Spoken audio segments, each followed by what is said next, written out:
மூட்டு வலி முழங்கால் வலி இருக்கு, கை கால் எல்லாம் ஒரே குடைச்சலா இருக்குன்னா இதை வாங்கி இந்த மாதிரி சமைச்சு சாப்பிட்டுட்டு வாங்க. வாரம் ஒரு முறை செஞ்சு சாப்பிட்டுட்டு வந்தீங்கன்னா இந்த வலியெல்லாம் வரவே வராது. அண்ட் இந்த வீட்டில் இருக்கிற குழந்தைங்கலேருந்து பெரியவங்க வரைக்கும் சாப்பிடணும்னா நல்லா டேஸ்ட்டாக செய்யணும். அதை எப்படி செய்யறது அப்படின்றது தான் இன்னைக்கு நம்ம பார்க்க போகிறோம். ஸோ இது செய்யறதுக்கு 4 ஆட்டுக்கால் எடுத்திருக்கேன். இந்த மாதிரி சூப் செய்யறதுக்கு ஜஸ்ட் 2 ஆட்டுக்கால் வாங்கினா கூட போதும். வாங்கும் போதே இந்த மாதிரி வாட்டி வாங்கிட்டு வருவோம் இல்லையா, இதை மேலே லைட்டாக கருப்பு கருப்பாக இருக்கும். இதை நம்ம அப்படியே போட்டு செய்யக்கூடாது. ஒரு கத்தி வச்சு மேலே இருக்கக்கூடியதெல்லாம் லைட்டாக சுரண்டுங்க. இந்த மாதிரி அழகாக நல்லா க்ளீன் ஆகி வரும்.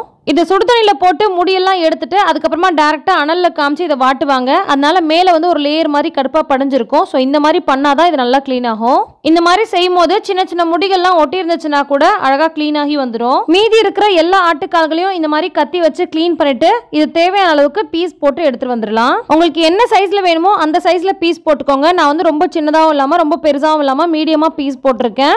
இந்த மாதிரி ஆட்டுக்கால் சூப்லாம் போடும்போது நிறைய பேர் கேட்ட டவுட் என்னன்னா, ஆட்டுக்கால் வாங்கிட்டு வந்து ஃப்ரீசரில் வச்சுட்டு மறுநாள் செய்யும் போது இது ரொம்ப ஹார்ட் ஆயிடுது, எவ்வளோதான் விசில் விட்டாலுமே இது வேக மாட்டேங்குது அப்படின்னு சொல்லியிருக்கீங்க.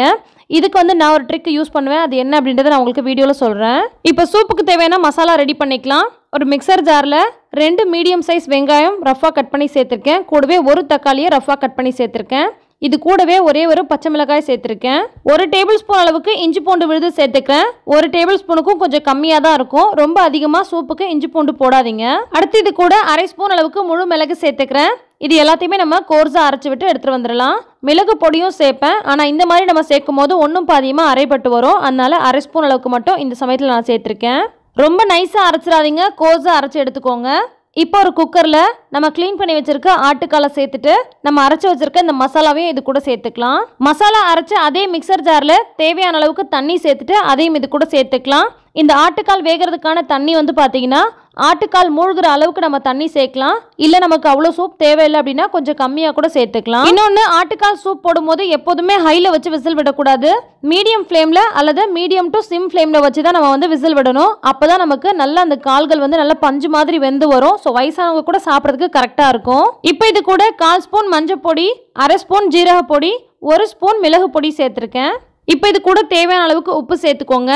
அடுத்து இது கூட 1/2 ஸ்பூன் அளவுக்கு விளக்கெண்ணெய் சேர்த்துக்கலாம். விளக்கெண்ணெய் எதுக்காக சேர்க்குறோன்னா, நம்ம ஃப்ரீசர்லாம் கறியோ அல்லது இந்த மாதிரி ஆட்டுக்காலோ வச்சுட்டு மறுநாள் செய்கிறோம் அப்படின்னு சொன்னால் ஒரு மாதிரி ஹார்ட் ஆயிரும்.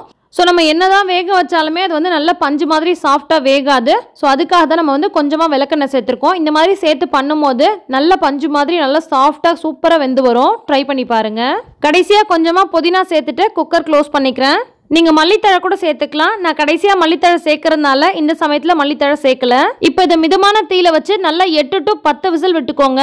அப்போ தான் குழந்தைங்கலேருந்து வயசானவங்கலேருந்து எல்லாருமே சாப்பிட்ற மாதிரி நல்லா சூப்பராக சாஃப்டாக வெந்து வரும். சூப் செய்யும் போது எப்போதுமே கரெக்டான அளவுக்கு உப்பு போடுங்க.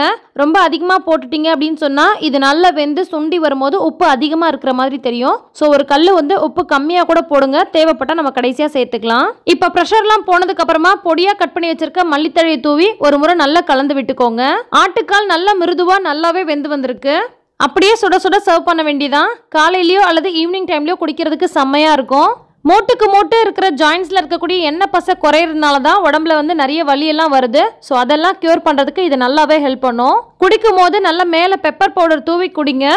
சளியெல்லாம் கரைச்சி வெளியே கொண்டு வரும். குடிக்கிறதுக்கு நல்லா காரசாரமாக சூப்பராக இருக்கும். நீங்களும் ட்ரை பண்ணிவிட்டு எப்படி வந்துச்சுன்னு கீழே கமெண்ட் பண்ணுங்கள். இந்த ரெசிபி உங்களுக்கு பிடிச்சிருக்கும்னு நினைக்கிறேன். பிடிச்சிருந்தா லைக் பண்ணி நிறைய ஷேர் பண்ணுங்கள். மறக்காமல் சப்ஸ்கிரைப் பண்ணி ஃபாலோ பண்ணுங்கள். அஸ்ஸலாமு அலைக்கும். பாய்.